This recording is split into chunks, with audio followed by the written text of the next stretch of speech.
Because a stopped watch, a broken watch, is right at least two times a year. And since it appears that I'm going to have one of those moments today, Monday, since Tesla stock is going to end up trading somewhere around 410, which is what I've been saying for over 6 months.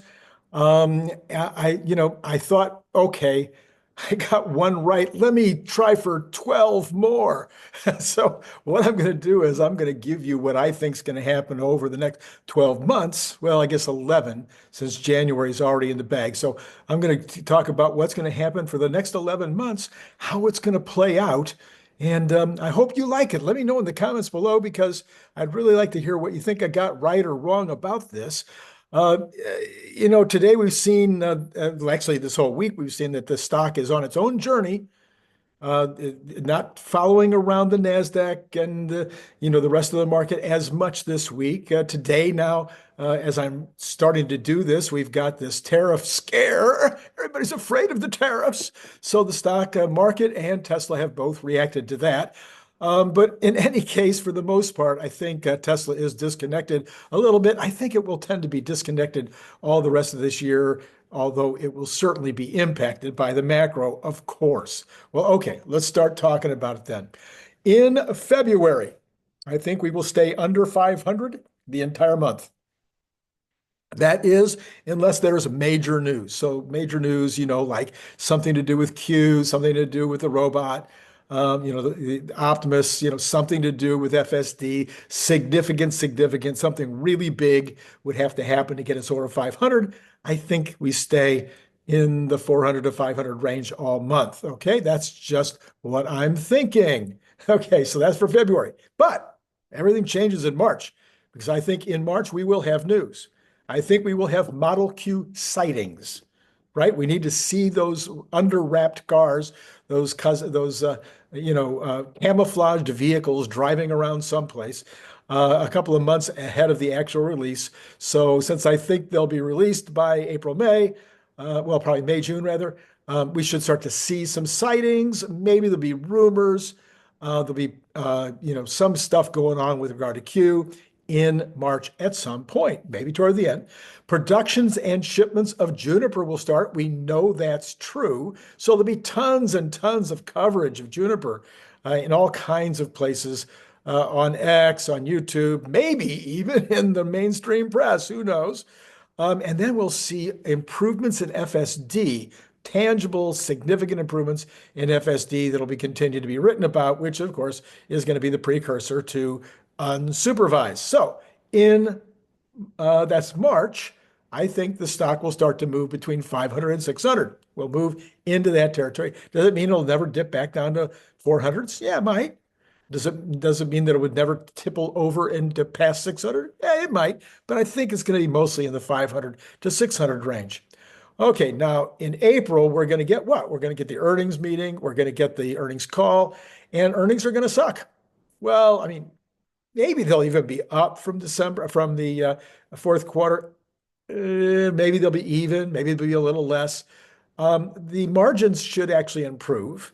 We'll have more energy sales probably in January. There might be more FSD uptake. There could be all kinds of things that would make January less sucky. But the reality is, I think it's not going to be great. Unsupervised FSD, however, will go out to the YouTubers in March. Yeah, people, the regular crowd that get the FSD updates first, they will also get the unsupervised, and that'll happen in March. Okay, and then we'll have the confirmation of at the meeting and maybe they'll even make the announcement about the unsupervised at the meeting, or maybe it'll be just before. That would either one of those will work. Then at the meeting, they'll also confirm that the Austin Robotaxi is on. It's on. It's going. It's going to happen. They're going to make it more clear. And they'll also say that Optimus production has started. So the production line in April at the meeting, they will say they are now in production. The $1,000 units a month being the first goal. Maybe it'll already be at 1,000 a month, but that will be, that I don't know that. I'm not that clairvoyant. Okay, but something about Optimus being in production will happen, and the stock will now tip over into the 600 range, and will trade between 600 and 700 after that happens. Well, in May, we will have everybody unsupervised. Okay, so you and I and everybody else that has a FSD or subscribes to FSD will get the unsupervised version by the end of May. We will also have the Model Q reveal, whether that is a full-on, meeting someplace or a stage show, or whether that's just another one of the rollouts using the big YouTube influencers. I don't know, but Model Q will be revealed in the month of May, and Europe will approve FSD. And so all of that news will cause us to get into the 700 to 800 range. That'll be those three things together will be really big. Okay, then in June, Robotaxi will start service in Austin as planned. The factories will start adding shifts because all of this activity, all these things happening, will cause people to start buying lots of vehicles, and there just won't be enough with the existing shift levels. Some of the added shift workers will be Optimi, and that will be publicized. It will show that instead of hiring 1,000 or 1,200, they'll hire 400 because they'll have Optimi taking some of those positions. The stock will now bounce up against, but it'll still have a hard time getting over the 800, getting past that 800. Even with all those good things, we'll still be stuck under 800. I don't know. What do I know? Okay, July earnings will show that we had a much better second quarter, showing excellent margins because there's no reason to discount the cars when there's so much demand and not that much supply. Even with all the multiple ramps, it'll still be better margins. The call will include updates on the cities that will be served by the Robotaxi because it's already going in Austin. Maybe it will already be going in one California city or two. And then they'll say, okay, and here's the next ones, Las Vegas, or they'll give the next 3 or 4 or 5 cities. There will be 1 to 3 FSD licenses reported. Yeah, that'll happen at the July meeting. And then FSD uptake will explode, just go crazy. And the stock will rocket to $9.50 in the month of July. August, we'll see Robotaxi rollouts continue to other cities. The second model in the more affordable product line will be revealed. The first one will have been the hatchback. The second one, I'm stuck. If there's only 2, I think it will be the small truck. I think that's a bigger seller than a 6-passenger minivan, but I'm not sure. And then China will approve FSD, not just FSD, they'll approve FSD unsupervised. By this time, we've got all this data happening in the United States, and they'll be like, okay, go ahead, you can release unsupervised. And the stock will bounce around $1,000. It might be up, it might be a little over, a little under, but it'll be around 1,000. Well, okay, then in September, videos of Optimi working their little hearts out in the factories, the warehouses, maybe even in the offices. And that'll be lots of fun. The factories will be absolutely maxed out production. Every possible place that they have will be making as many products as they possibly can. Europe will approve the unsupervised version of FSD and also rideshare. Tesla can now offer rideshare anywhere in the United States, and some owners can add their cars to the fleet at this point. This is in September, and the stock will definitely be trading above 1,000 and rarely, and maybe never go back under 1,000 again.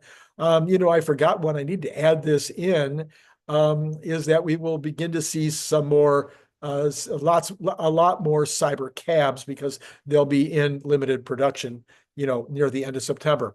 Earnings in Q3 will be very strong with increases across all lines of businesses. In the October call, the stock split will happen, a 5-for-1 stock split. There will be 1,000. They will tell us that they're making 1,000 Optimi per month as planned. Robotaxi worldwide will be announced. Robotaxi will be available everywhere in the world. That doesn't mean that everywhere in the world will have vehicles already in the because there's not even any Teslas in some places like Argentina. The stock will be at 1,100 to 1,200 pre-split. Of course, after the split, that would just divide by 5. And it will be nearing the market cap of Apple. It'll be very touch and go as to who is the largest US, worldwide corporation. November will be kind of a quiet month, not that much news, kind of a breather. The stock will trade between 11 and 1200. And then in December, the Optimus reveal will happen, whether that's a meeting, whether that's something they do and just put it on stage, or however they put it together, they will reveal how much they're going to charge, when they're going to start shipping. The rent will be $120,000 per year for the launch version. That's double, a little over double what I had been anticipating, because Elon said they will do it at market. And I believe that will probably be about the market. Multiple partnerships will be announced with major companies in manufacturing, distribution, fast food, and hospitality, hotels. So it'll be like those four categories. They will have relationships with companies, one or more companies in each of those industries, in order to start testing Optimus in those areas. But these will be with orders. It'll probably be like the Pepsi thing. They probably won't announce what they're paying, because it'll be kind of first out friends of the business partner arrangements. But, they'll be paying plenty in order to justify what it is. And stock will move past the 1200 pre-split, so past, whatever that is, $240. So, but let's call it 1200 to make it easy. All right, so it'll move past $1,200, and that's where we'll be at the end of December. We will be trading in the 12 to 1300 range. Okay. Attack, get out your submachine. Let me know what you thought about all that. Am I completely nuts? Or does some of it make sense? What do you think? I'm curious to hear what you have to say. Let me know in the comments below. Normal programming still coming up today, although it did change. It was supposed to be Phil Beisel. Phil's a little under the weather. He says he'll try again tomorrow. And so it'll be Brian Wang tonight, along with Larry Goldberg in a couple of 3 hours, probably around 4 o'clock, something like that, California time. And then Brian's at 7:45. All right, so there you go. An extra special version out just now. Hope you liked it. It's been great talking to you.